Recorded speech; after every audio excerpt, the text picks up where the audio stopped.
Agora vamos à questão 15 da página 191. A leitura é muito importante, ok? Vamos ver. Muitas vezes, o objetivo de um remédio é aumentar a quantidade de uma ou mais substâncias já existente no corpo do indivíduo para melhorar as defesas do organismo. Então, aquela droga que é o princípio ativo do remédio, ela já existe na pessoa, o organismo da pessoa já produz essa droga, mas no caso não está produzindo em quantidade suficiente. Então ele toma essa droga, muitas vezes até sintética, e o quantitativo de droga no organismo dele vai ser a que ele já produz, mais a que é ingerida. Depois de alcançar o objetivo, essa quantidade deve voltar ao normal. Se uma determinada pessoa ingere um medicamento para aumentar a concentração da substância A em seu organismo, então o organismo dele está produzindo a substância A numa certa quantidade. Aí ele toma o remédio que tem essa substância a quantidade ingerida se soma a que ele produz, então a quantidade dessa droga no organismo aumenta, a função cresce, a curva ascende. E antes dele tomar, a quantidade era constante, aquela quantidade produzida pelo organismo dele. Tá certo? Só que depois de alcançar o objetivo, a quantidade de drogas aumentar, essa quantidade deve voltar ao normal, porque o organismo dele, o sistema excretor dele, vai excretar através da urina, do suor, da saliva, não é? O sistema excretor de um modo geral, para que essa quantidade a mais que ele ingeriu seja eliminada e volte ao normal que ele produzia antes. Aí a pergunta é, a quantidade dessa substância no organismo da pessoa em relação ao tempo pode ser melhor representada pelo gráfico. Bora ver?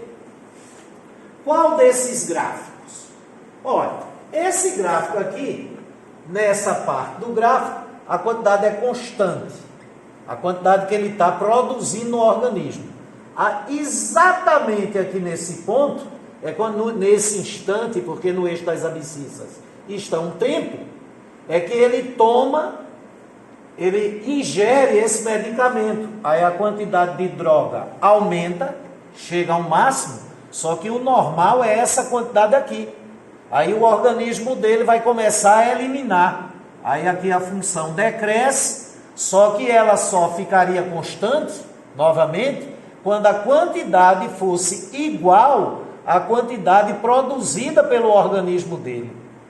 Tá certo? Então aqui não teria eliminado toda a substância ingerida. Então o gráfico não é o da letra A. E o da letra B? Aí aqui é a quantidade normal que o organismo dele produz, começa a crescer porque ele ingeriu a droga, e ele diz que a partir daqui fica constante. Só se o organismo dele não liberasse. E para ser um segmento de reta aqui, a variação tinha que ser linear. E o enunciado não garante isso. E aqui? Se fosse esse gráfico, nessa parte a quantidade é zero, então o organismo dele não produzia. A partir do instante que ele toma, a quantidade cresce, chega ao máximo. O organismo elimina tudo que ele ingeriu e volta a ser zero, volta a ser constante. Não é esse caso.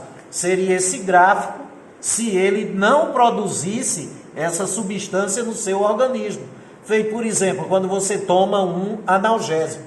Seu organismo não produz, por exemplo, o paracetamol. Então esse gráfico aqui seria interessante. Aqui, antes de tomar o paracetamol, produção dele pelo seu organismo zero, tomou, aumenta, chega ao máximo, o organismo começa a excretar e volta a ser zero. Mas não é esse caso. Então, não é a letra C, nem a B. E aqui? Aqui é a quantidade normal. Nesse instante, ele ingere a droga, ela aumenta, chega ao máximo.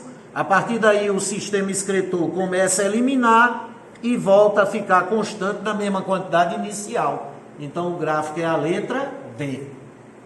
E por que não poderia ser esse? Porque aqui está constante, que é a quantidade que o organismo dele produz, essa ordenada.